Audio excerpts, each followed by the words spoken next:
Dr. Miller here with Journal Club number 40, maybe 41. I think I messed up the numbering at some point. When you get old, you just got to deal with it. Okay, it's kind of like my age. I'm like 40 something or other.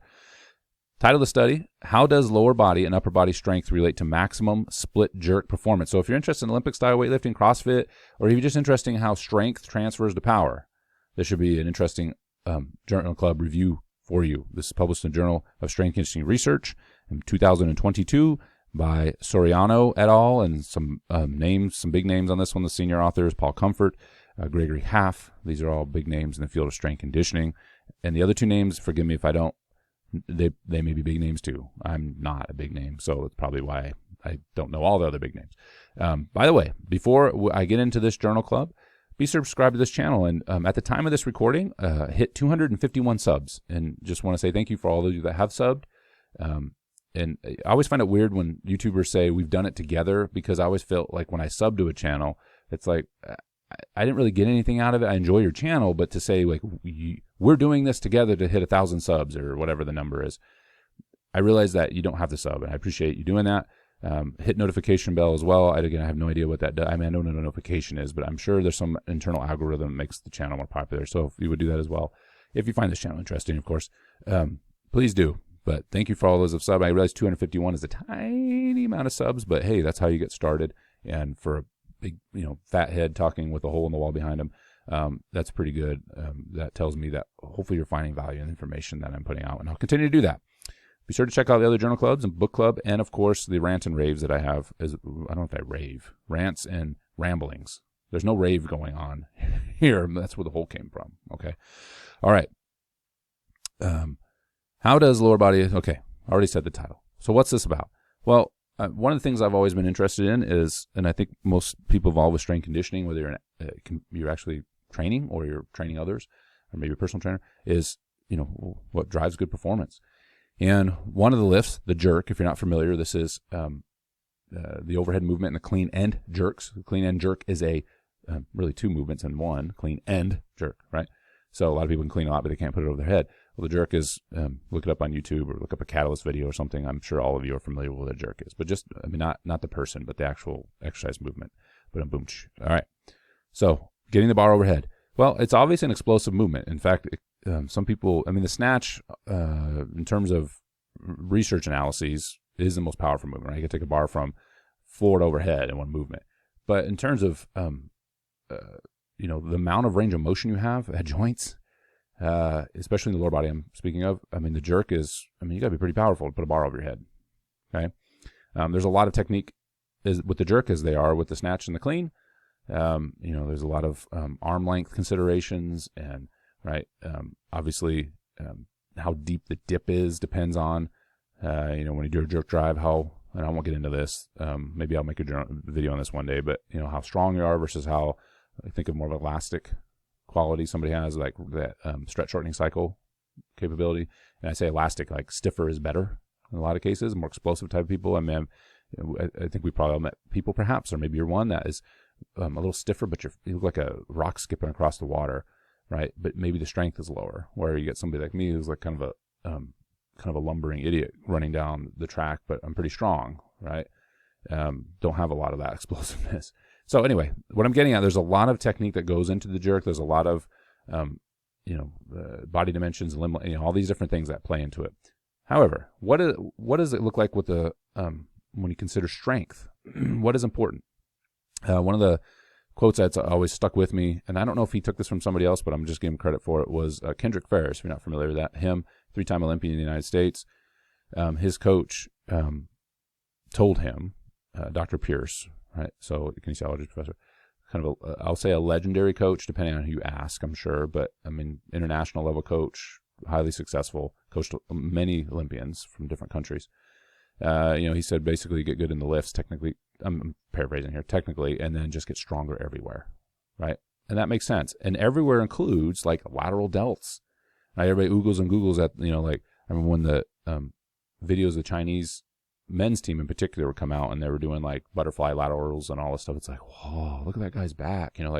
Why wouldn't it be jacked? Like the dude's going to throw a huge amount of weight over his head. You probably want to have the ability to hold the bar off the floor and hold it overhead, right? That requires strength, okay? requires strength. Just because, and that doesn't mean muscles are always super jacked. It just means they're strong. All right, so what this study attempted to do, and I say attempted, I think it did a good job of it, is measure lower body strength, in this case back squat, and then measure, which I thought was interesting, not using the front squat. I think that this makes the study even more interesting because it used kind of the staple lower body training that doesn't necessarily match the sport of weightlifting traditionally. You know, there's some arguments, and how you quantify some, that say that you should only do front squat because that looks like the sport. Or other, you know, most everybody else says back squat's important. But in this study, back squat 1 RM is determined, and I'll talk about the sample in a minute.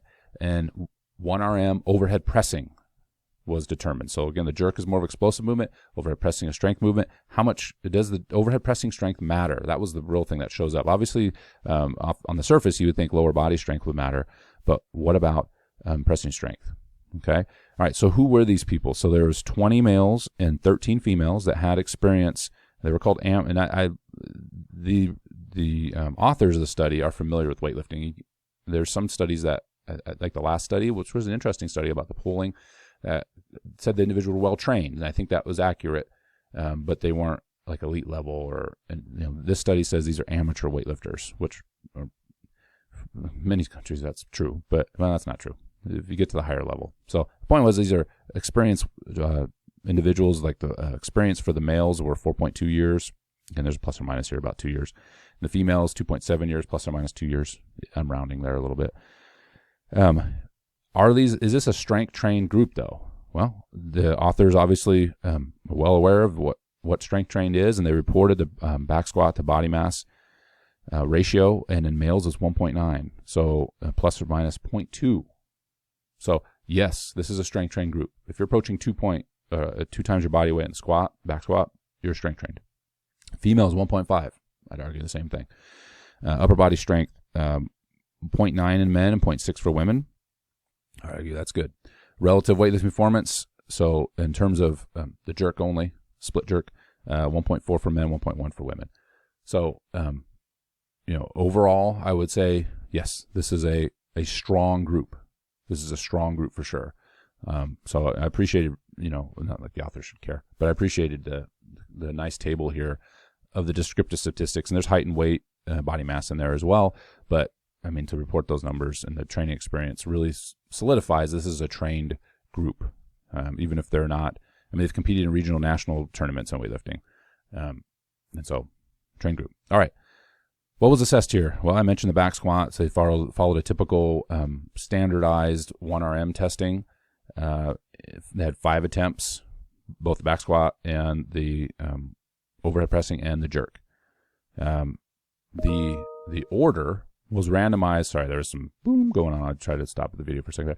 But the order was 72 hours between each test. So randomized, at least 72 hours, 3 days, right? Between each assessment.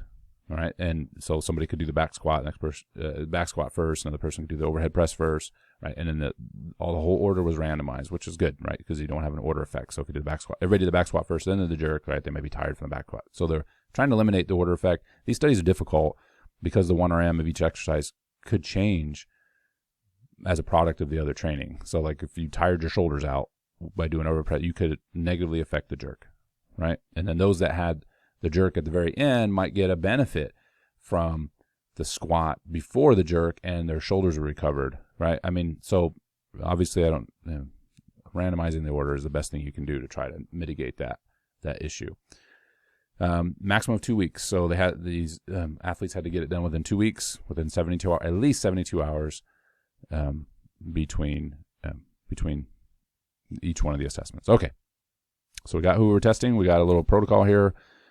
1 RM testing, 5 attempts after a warm-up, 3 to 5 minutes between attempts for the overhead and the squat, and then 4 to 5 minutes between the jerk attempts. So a little bit longer just because it's an explosive movement. Off the jerk block, right? So there was no clean before. They just did the jerk. Then did some correlation. And they did something that I'll be honest with you, I had to look up because some of you maybe are some more statty people. Statty, is that a word? I love stats, but I hadn't heard of this. So maybe I don't love them that much. is principal component analyses. So I'm not going to go in too depth of this, but basically, if you had a sample, from what I understand of this, you had a sample, and you said these were all weightlifters. Well, within that sample of weightlifters, though, are there separate qualities within the weightlifters that make that sample of weightlifters actually subsamples, right? So, in other words, what makes up that sample of weightlifters? Well, maybe there's a group in there that are stronger than the others. And so, there'd be a smaller cluster within that larger sample. It's almost like having a population with a sample. It's having a sample with a subsample. And you're trying then to identify subsets of the sample with the matrix structure, subsamples within the whole sample that have similar characteristics. You're trying to figure out then from that what of those characteristics is the most important. Then you could draw out and say, okay, if we're going to call weightlifters whatever, these are the important qualities on a weightlifter: back squat strength, overhead press strength, or whatever. And so you try not to waste your computing power on this bigger group of weightlifters, which in reality, what a weightlifter is actually a collection of these variables instead of just saying everybody's a weightlifter. I hope that makes sense. It probably doesn't. I'll be honest with you, I'm still trying to understand it. I think I have a grasp on the general principles and some of these other information that goes along with it, these vector systems that go with it and values. They have special names. But I'll talk about it at the end. So basic correlation was done, that being the old Pearson's R, right? And so correlation is just a relationship between two. Right? If does a greater overhead press equate to a better split jerk, right? It's not causation, it's just a relationship, right? So, and teasing out the variables separately, you get that, right? And then do a linear regression or a regression analyses in order then to determine which variables were the most important. Beta weighted, right, variables, they'll pop out the most. I'll talk about it at the end. Or weight the variables. If they're all important, they're all be in the equation.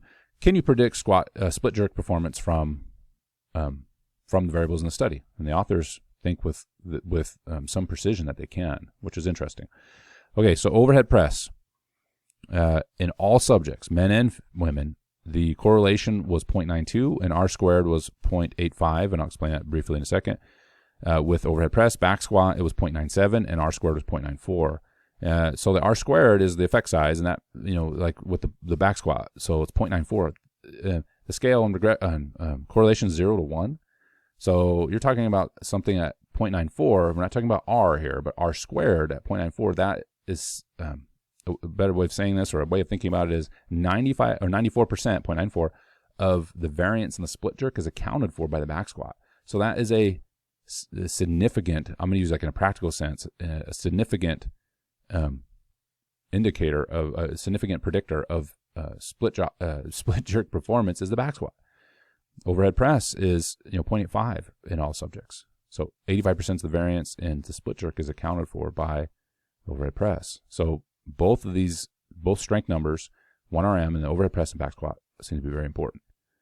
I think the back squat is of course, but that high in the overhead press it surprised me a little bit that I was that high. I knew it would be, at 0.7 is kind of an arbitrary number I always use for like strength. It depends on the scales you read, what textbooks you read, but 0.7 for a strong correlation becomes something meaningful. It doesn't mean it's not underneath that, but it's interesting. But at 0.85 R squared, not just the correlation of 0.92, R squared again is the effect size where you just R squared, square R, 0.92 for the overhead, 0.97 for the back squat. But that's how you get R squared. But the R squared number to be that high is pretty impressive. Well, if we break it down between the two sexes, the males overhead press R squared was 0.56, so it drops. In the back squat, it was 0.82.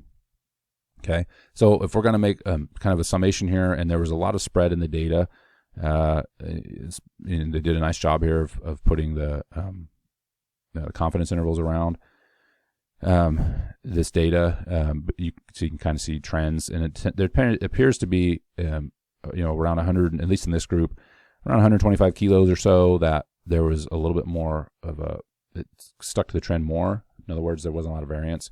But as the weight got lighter or heavier, like up to 150 kilos, there was a little bit more of a spread in the data. So in other words, you lose that correlation strength. Okay, you lose that correlation strength. All right, so maybe the overhead press, what we could gather from that is as somebody clears 125 kilos, perhaps the overhead press, its effects are going to be more sporadic, right? It doesn't mean it doesn't matter. For some people, it can matter a little bit more, and some people it doesn't matter as much. And then below that, the same type of trend. And the back squat, a little more uniform at 0.82, but enough spread that it caused, like there's a couple outliers here. You can see how even just those few outliers probably pulled with a sample the size that pulled the correlation value down. In women, overhead press was 0.52. This is the R squared now. Same kind of a fan relationship around 70 kilos. So above 70 kilos and below 70 kilos, there was a little bit more variance. Didn't stick to the trend as much. And so again, that for some people, they had a great overhead press, but the jerk, it didn't translate into a better jerk. And some did. Some had a lower overhead press, and they still had a good jerk, right? This is what the variance is lost. And then the back squat was 0.80. So together, super powered, right? More numbers. If you know anything about correlations, the more numbers you get, the better chance you have for finding a correlation. If you do things like significance testing, then you could have a correlation of like 0.1, but if you have enough people, like you can get significance, statistical significance. But anyway, together, pooled together with 0.85 R squared for overhead, 0.94 R squared for back squat. Very important if you just did this in general. Both of these matter, but then broken down by the sexes, they're roughly around 0.55-ish in the overhead press and 0.82 in the squat. So maybe not surprising, right? That lower body strength, if we're looking at correlation values, the lower body strength correlated stronger with the split jerk than did the overhead press. Not surprising. But the overhead press is still in that 0.56, 0.52 range R squared. And the R values are 0.75 and 0.72. So you're talking about strong correlation. So that acronym of get stronger everywhere, yeah, it applies, right? It applies at least to these two lifts for sure. I mean, the back squat makes sense, but I think for many, like, why would I don't need to spend a lot of time on overhead pressing. I disagree, right? I disagree. You can see this contribution here. All right. So the last thing one of the last things that the authors did then is ran a regression analyses to see if the numbers provided how accurate could be a prediction equation be, and I'm not prediction equation be with these variables to predict split jerk, right? Could you take somebody's overhead press and their back squat and predict their split jerk? And what is the strength of those equations? And so these equations were published by the authors, and again, you have a constant with these equations. I'm not going to read the numbers. I mean, you just have to go find the study because it's not that big of a deal. But then you multiply it by a back squat. So between the two, obviously the back squat had a higher B value, okay, or B weight. And so in other words, it mattered more. And we heard that.